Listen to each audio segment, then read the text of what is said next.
European leaders gathered to discuss the sluggish EU economy and vowed urgent economic reforms recommended by the former European Central Bank President Mario Draghi. He and the European Commission President Ursula von der Leyen stressed the need to move fast amid fears that 10% tariffs could hit European output as Donald Trump takes over the White House. The United States is our biggest economic and trading partner. We share a unique historical bond, and our citizens share millions of friendships across the Atlantic.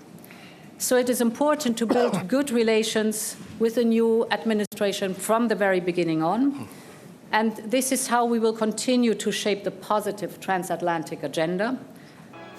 The newly elected US president was also uppermost on their minds given his highly critical stance on NATO and the way the EU manages its defense and security budget.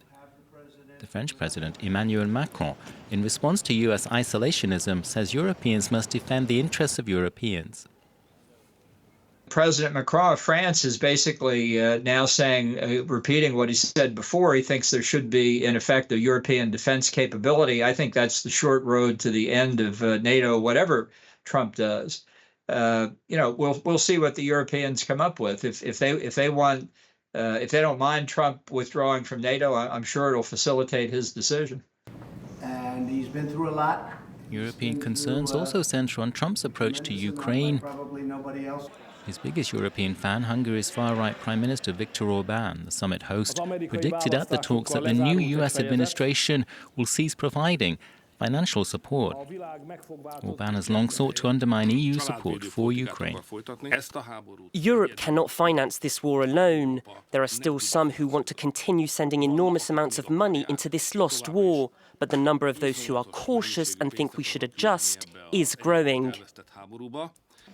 Despite Orbán's attempts to throttle aid packages, EU leaders have largely found solutions to provide Kyiv with assistance. They signalled their commitment to Ukraine, regardless of who occupies the White House.